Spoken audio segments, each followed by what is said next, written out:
Bom dia, galera do primeiro ano. Que bom estar aqui com vocês em mais uma aula, tá? Galera, é o seguinte, no primeiro bimestre nós vimos sobre a cinemática, a questão do estudo dos movimentos, né? E vimos ali a relação do espaço e tempo, que é a velocidade média, a aceleração, a função do espaço, né? A função da velocidade. Só que agora, galera, nós vamos ver as leis de Newton, a dinâmica, beleza? Pessoal, é o seguinte, no passado, mais ou menos aí 2000 anos atrás, os gregos, os homens, eles sabiam um pouco da física que hoje nós conhecemos, mas eles tinham dúvidas acerca do movimento. Eles tinham muitas dúvidas, eles eram confusos acerca do movimento. E aí é o seguinte, veio um cara chamado Aristóteles, que ele explicou o movimento, ele classificou o movimento como dois tipos, né? Ele classificou o movimento natural e o movimento violento, tá? Então ele explicou, ele deixou claro para a época que o movimento era classificado de duas maneiras, natural e violento. Como assim, professor? É o seguinte, galera, o movimento natural seria movimento que aconteceria, movimento terrestre. Por exemplo, se eu pegar essa caneta e jogar para cima, automaticamente ela vai para cima e vai cair, óbvio, beleza? Gravidade, né? Então ele falava que isso aqui era movimento terrestre, né? É um movimento natural das coisas aqui. E ele também falava que o movimento natural dos corpos celestes era o movimento de giro, né? Que é o movimento de translação dos corpos celestes em torno da Terra, porque ele acreditava que a Terra era o centro do universo e não o Sol. Ele acreditava na teoria do geocentrismo, onde a Terra se situa no centro do sistema, né, do nosso sistema solar, beleza? Mas aí depois veio outros cientistas, filósofos, matemáticos, e eles provaram que não era a Terra, mas sim o Sol, beleza? Tá? Então, galera, esse era o movimento natural, tá? O movimento violento seria um movimento de intencional, ou poderia também ser assim a força de uma maré, a água de uma cachoeira no dia de enchente. Isso aí seria movimento movimento violento, seria como se fosse algo de destruição ou algo intencional, mais ou menos isso, tá? Seria um movimento violento. Galera, para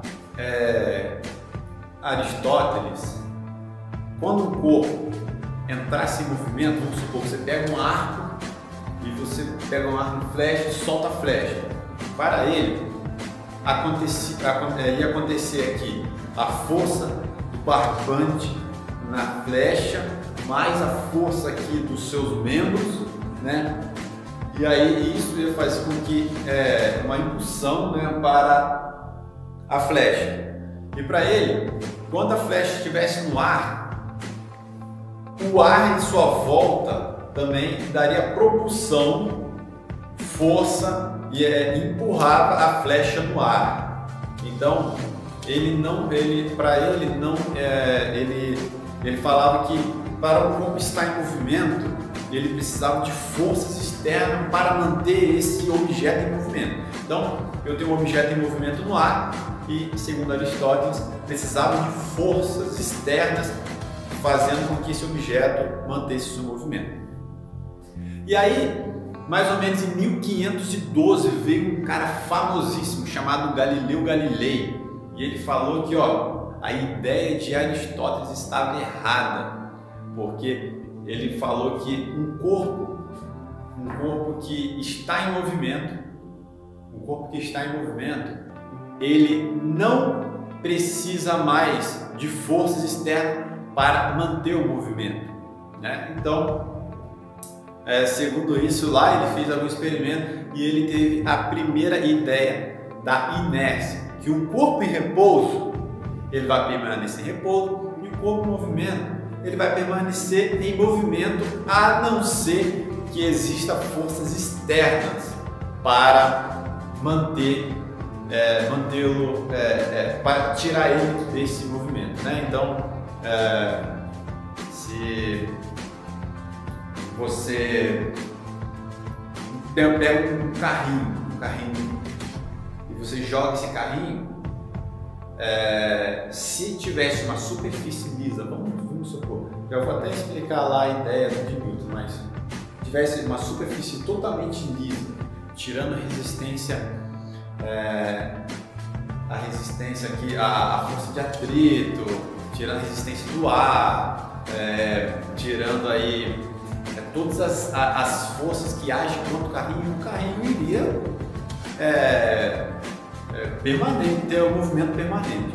Mas, então ele falou assim, ó, que o corpo em repouso, ele vai permanecer em repouso. Você vai sentar na cadeira, você vai ficar na cadeira, a não ser que uma força te tire do seu estado aí de repouso, tá? Então essa foi a ideia de Galileu. Ele falou que Aristóteles estava errado, que o corpo em movimento ele permanece em movimento e o corpo parado permanece parado, tá? E aí veio um cara após Galileu, né? Já agora aqui, já fala a verdade, Galileu inicia a física moderna, e aí veio um cara, né, uma das mentes mais brilhantes que teve, que foi Isaac Newton. Isaac Newton, ele criou aí 3 leis na dinâmica, que está no livro famosíssimo dele, na Princípio Matemática, e ele falou, ele fez 3 leis aí para a dinâmica. A primeira lei, eu quero te chamar, na página 8 do nosso material didático, fala assim, ó, princípios fundamentais, princípio da inércia. Então, Newton ele refez uma reelaboração da ideia de Galileu, que um corpo em movimento ele permanece em movimento e um corpo em repouso ele vai permanecer em repouso, a não ser que forças externas mudem seu estado, tá? Eu quero até ler aqui com você nessa taxa azul da página 8, que fala: na ausência de forças, se o corpo estava inicialmente em repouso, continuará em repouso.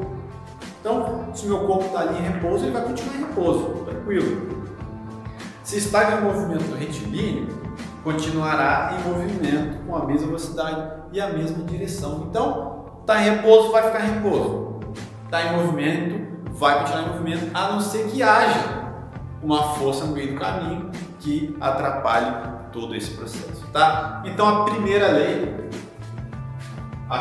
de Newton,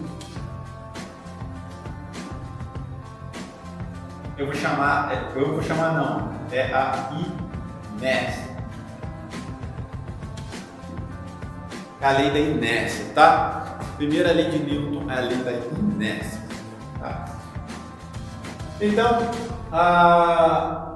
eu quero falar um pouquinho para você, antes de falar sobre a segunda, eu quero falar um pouquinho para você sobre as forças. O que é força? Gente, resumindo, força é um puxão, um empurrão. Isso é força, tá? Força é isso, porque é tudo aquilo que tira um objeto do seu estado natural é força, tá bom?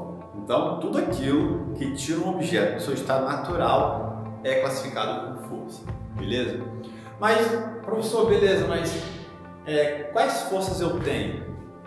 Gente, existe aí inúmeras forças, tá? Na física, no primeiro ano aqui, a gente nós vamos conhecendo algumas. Força de atrito. O que é força de atrito? Vou dar exemplo aqui, ó. Eu tenho um carrinho.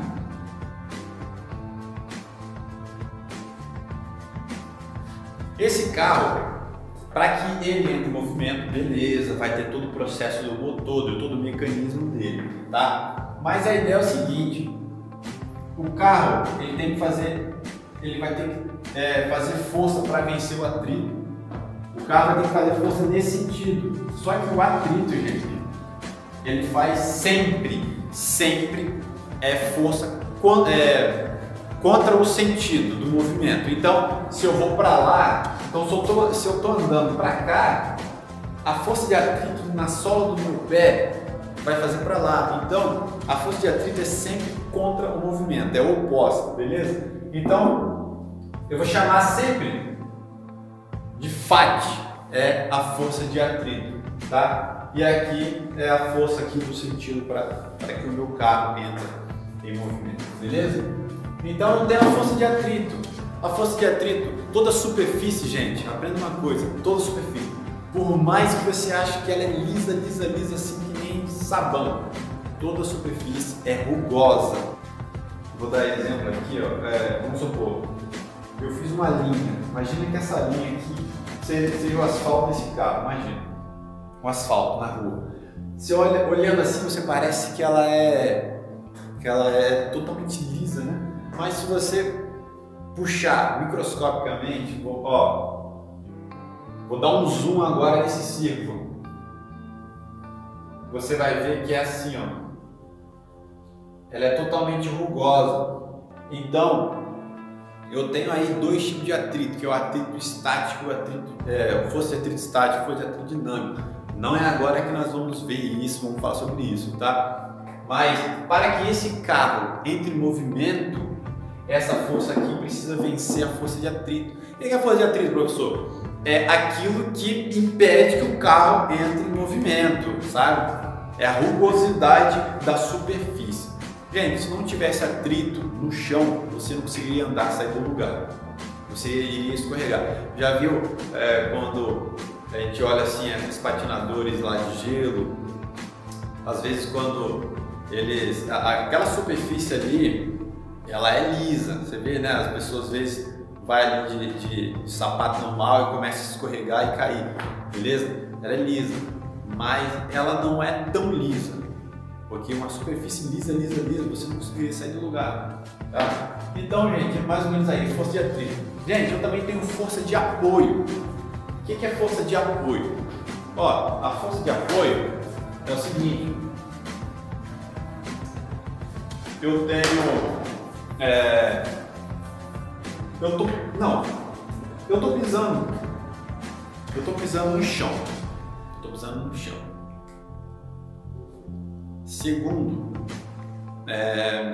a dinâmica, existe sempre uma força que se opõe à outra. Então, ó, imagina que aqui é uma mesa e eu vou colocar um caixote aqui, uma caixa em cima da mesa. Beleza, ó, a caixa tá aqui. A ideia é o seguinte, essa caixa tem o que? Peso. Então, é o seguinte, o peso, gente, ele vai nesse sentido, correto? O peso, vou chamar de P. Ela está fazendo um peso em cima da mesa, né? Por mais que a caixa esteja vazia, mas a caixa tem o seu próprio peso, né? Então, o peso está aqui. A ideia é o seguinte, que existe uma força que se opõe ao peso, que entra no princípio de ação e reação, tá? Para toda força aplicada em algo, também vai haver uma força de reação nesse algo, né? Então, a gente vai chamar de, essa força aqui, de normal, tá? De força normal. Então, eu tenho um peso assim, e para equilibrar e para desfazer essa pressão, esse peso, eu tenho uma normal. Deixa eu vou dar um exemplo aqui que vai ficar mais claro. É o seguinte, imagina que você pise numa mola. Imagina que tem uma mola no chão, assim, uma mola, tipo uma mola de carro, assim, e você pisa nessa mola. Essa mola ela vai comprimir talvez ela chegue até a superfície do seu pé encostar na superfície do chão. Então, você imprimiu. Só que, gente, é o seguinte, você está aplicando peso na mola, correto? Tá. Então, ó, pisei e comprimi a mola. A mola, ela está fazendo uma força no seu pé? Lógico que ela está. Você vai sentir a mola querendo te empurrar para cima. Seria a mesma ideia do peso com a normal, tá? Ela está querendo empurrar você para cima, beleza? Gente, na física, peso é igual a massa vezes a gravidade. Massa vezes a gravidade. Professor, como assim massa vezes a gravidade? Pessoal, é o seguinte, existe diferença de peso e massa, tá? Quando você sobe numa balança, você está vendo tua massa, correto? Tá? Por quê? Porque peso, gente, ele tem que multiplicar pela gravidade. O peso, eu uso também o valor da gravidade. Então, assim, ó, imagina eu peso 72 quilos. Então, vamos calcular meu peso. Peso é igual a 72 vezes a gravidade, que é 10, tá? Estou arredondando aqui, 10. Então, meu peso é igual a 720 Newton. Peso não é quilo, peso é Newton, tá? Então, fica ligado nisso, beleza, galera? Peso é Newton. Vamos lá. Agora, o que é massa? Gente, a massa, ela é a quantidade de matéria que tem dentro desse corpo, tá entendendo? Então, a minha massa é 72 quilos, tá? Gente, peso sempre vai variar. Por quê? Porque se a gravidade muda, o meu peso muda. É muito fácil. Então, assim, qual é a gravidade de Júpiter? 25 e não sei quanto. Então, eu vou pegar 72 e vou multiplicar por 25. Então, quer dizer, o meu peso na Terra é diferente do meu peso em Júpiter, que vai ser diferente do meu peso no Sol, né? Digo de passagem, nem vai ter nada, né? Porque vai queimar tudo. Beleza.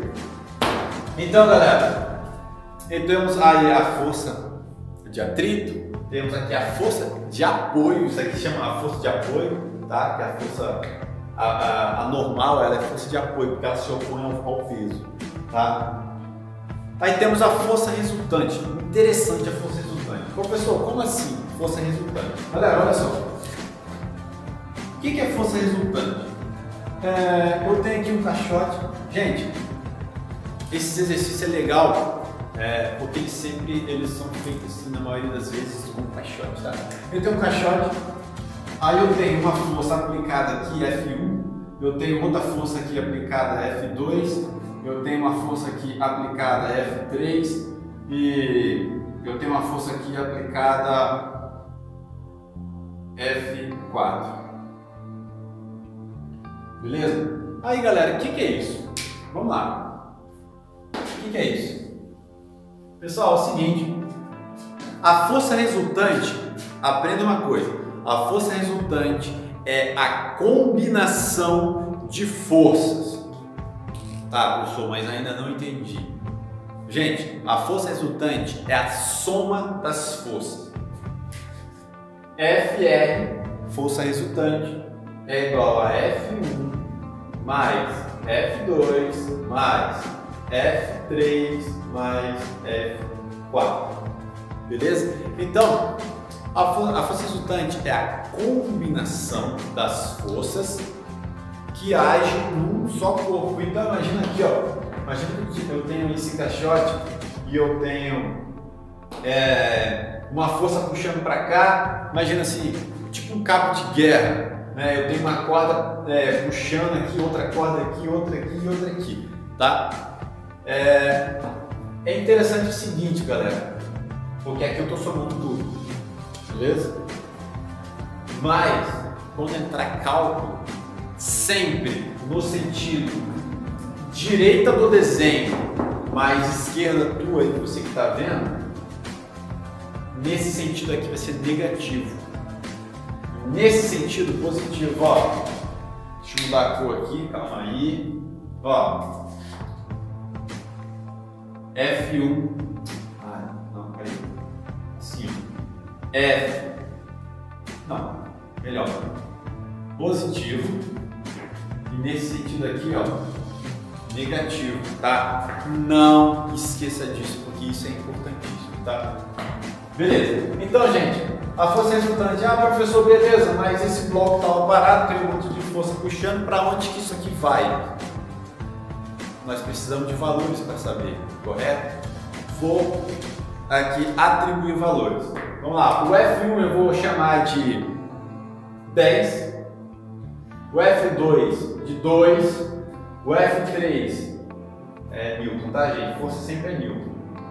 O F3 eu vou chamar de 6 e o F4 1 Newton. Beleza. Então vamos ver para onde que esse bloco vai? Vamos ver? Então vamos embora. A força resultante é igual o F1, 10, mais 2, mais... Peraí, é mais, professor? Seria mais, mas só que esse cara aqui, o F3 é o que? Negativo, ó, sentido, negativo. Então, ó, menos 6, menos 1. Então, o FR é igual a 12 menos 6, dá 6 menos 1, 5 Newton. Opa, beleza, professor, força resultante deu 5 Newton. Tá tranquilo. Deu positivo? Deu. Então quer dizer que o bloco vai ser arrastado para cá. Quer dizer, a galerinha daqui é mais forte. Entendeu? Força resultante. Quando eu tenho uma combinação de força, um monte de força, eu preciso somar para saber para onde que o meu bloco vai. Se ele vai para a esquerda, se ele vai para a direita e assim. Beleza? Tranquilo. Vamos lá. Eu quero falar sobre a segunda lei. Só deixa eu ver um negócio aqui. Eu quero falar sobre a segunda lei. A segunda lei, gente, fala o seguinte. Fala sobre... para mim é a principal lei da dinâmica, tá? A segunda lei... Tá? A segunda lei fala que a força é igual a massa vezes a aceleração. Tá, professor, mas e aí? Força é igual a massa vezes a aceleração. É o seguinte, galera. Para cada tipo de massa, vai ter que ter uma força diferente. Você concorda comigo? Tá, beleza. Como assim? A massa, a força, a massa, ela é diretamente proporcional à força. Tá, mas como assim? É o seguinte, se você aí, talvez você está numa mesa estudando, ou se você pegar o seu lápis, você bate com o dedo assim, ele já rola pela mesa e cai no chão. Você aplicou uma força. Foi fácil? Foi. Por quê? Porque a massa dele é pequena, tá? Agora, você concorda comigo, se a massa for de um carro, você vai ter que aplicar uma força maior? Então quer dizer, maior massa, maior vai ser a força, beleza? E aqui também é a mesma coisa, ó. Maior aceleração, maior força, as duas são diretamente proporcional. O que é diretamente proporcional? Se isso aqui aumenta, isso aqui também vai aumentar, beleza? Inversamente proporcional, se isso aqui aumenta, isso aqui diminui. É mais ou menos isso.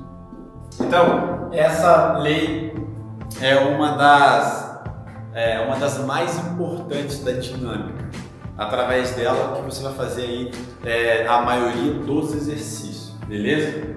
Então, galera, se você quiser achar a aceleração, então eu tenho que, para eu achar a força, é F igual a massa vezes aceleração. Para eu achar a aceleração, eu tenho que pegar a massa, tá multiplicando e passar, ó, dividindo. Então, ó, a aceleração é igual a força sobre a massa. Peraí, professor, como assim? Então, quanto maior a força, maior vai ser a aceleração. Você concorda comigo? Lógico. Mas quanto maior a massa, menor vai ser a aceleração. Peraí, professor. Quanto maior a força, maior aceleração. Quanto maior a massa, menor vai ser a aceleração, porque isso aqui é inversamente. Quando está multiplicando, é diretamente proporcional. Aumenta aqui, vai aumentar aqui. Quando está dividindo, é inversamente proporcional. Se aumenta aqui, diminui aqui. Quanto maior a massa, menor vai ser a aceleração. Gente, é o lápis que eu falei. Se você dá um tapinha no lápis, o lápis vai cair da tua mesa, né? Vai lá no canto da sala. Menor a massa. Quanto menor a massa, maior vai ser a aceleração, né? Ele vai embora. Agora, pega um carro. Quanto maior a massa, será que o carro, se você empurrar, se você dar um peteleco no carro, que nem você deu no lápis, ele vai sair com a mesma aceleração? Não. Então isso prova que quanto maior a massa, menor vai ser a aceleração. Tá entendendo? Beleza. Você também, ó, isolou o F, isolou o A, você também pode isolar o M, tá? O M, ó, vou pegar por essa aqui, ó, o M, o A está multiplicando, passa o A, então, ó, M é igual a F sobre A, tá? E vice-versa. Então aqui você pode brincar, você tem um leque de fórmulas aonde você pode brincar, beleza? Então, temos aqui a primeira lei da inércia, temos aqui a segunda lei e temos a terceira lei famosa, que mesmo você, sem saber de física, você já falava sobre isso. A terceira lei é ação e reação.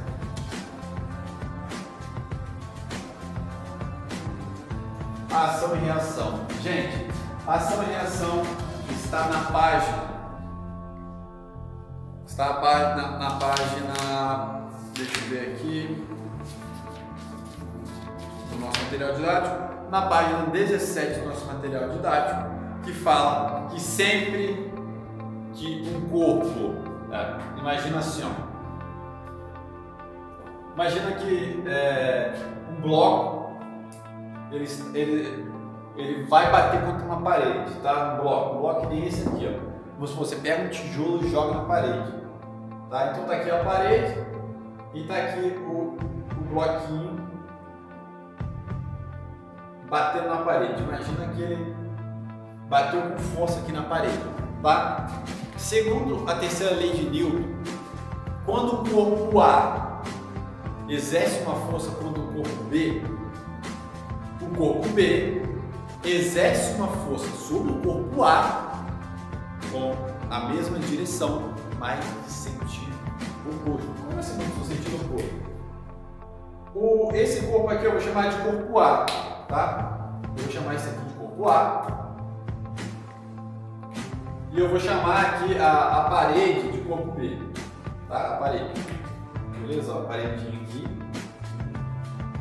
Pessoal, o corpo A, ele está aplicando uma força assim, ó. Correto? Força.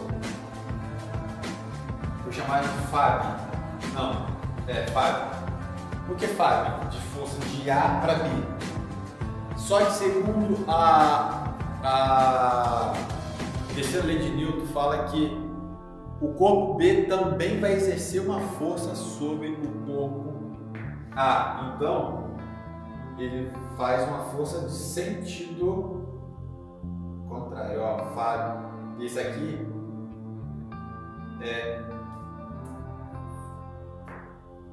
isso aqui, FBA, correto? Então, eu tenho aqui uma força de ação contra uma força de reação, beleza? Essa aqui é a terceira lei de Newton. Para toda ação, para todo o corpo A que exerce uma força no corpo B, existe também uma força de reação do corpo B no corpo A, beleza? Com a mesma direção em sentido oposto, tá aqui o sentido oposto, beleza? Então, galera, essas são as três leis aí da dinâmica, as três leis de Newton. Tá? A lei da inércia, o corpo em movimento permanece em movimento, o corpo em repouso permanece em repouso. Seguinte, quando uma nave espacial entra no espaço, ela vai precisar de motor? Não. Ela não vai precisar de motor, porque porque quando entrou lá em cima ele não vai precisar, porque o corpo em movimento, ele permanece em movimento. Ele não precisa de motor, ele precisa de propulsor, beleza, tranquilo. Também no ônibus, às vezes você está ali segurando ali no ônibus, ali em pé, o ônibus dá uma freada. O que acontece com o teu corpo? Então assim, o movimento ele é relativo, né? Porque assim, para você e o ônibus você está parado, correto? Está parado, você está parado dentro do ônibus. Mas só que para você, assim, você e o lado externo do ônibus, você está em movimento. Então quando o ônibus dá uma freada, você vai para frente. Então é a lei da inércia, o corpo em movimento permanece em movimento, o corpo parado permanece parado. Beleza? A segunda lei, né? Que é a famosa força igual a massa vezes aceleração. Cara, isso aqui é tranquilo. Beleza? Você consegue calcular a aceleração a massa, beleza? E a famosa terceira lei de Newton, que toda criança já sabe, mas não tem ideia aqui na física, né? Mas toda ação tem uma reação, todo mundo já fala isso. Ação e reação. Tá aqui. Quando o corpo A exerce uma força no corpo B, o corpo B vai exercer uma força no corpo A de sentido contrário. Tá? Gente, essa foi a aula sobre a introdução da dinâmica. Beleza? Vou estar passando uns exercícios para vocês começarem devagar, pegarem o jeito de como se faz, para a gente poder resolver o nosso exercício do nosso material didático, tá? Porque lá dá uma puxadinha mais, beleza? Muito obrigado e até a próxima. Tchau, tchau.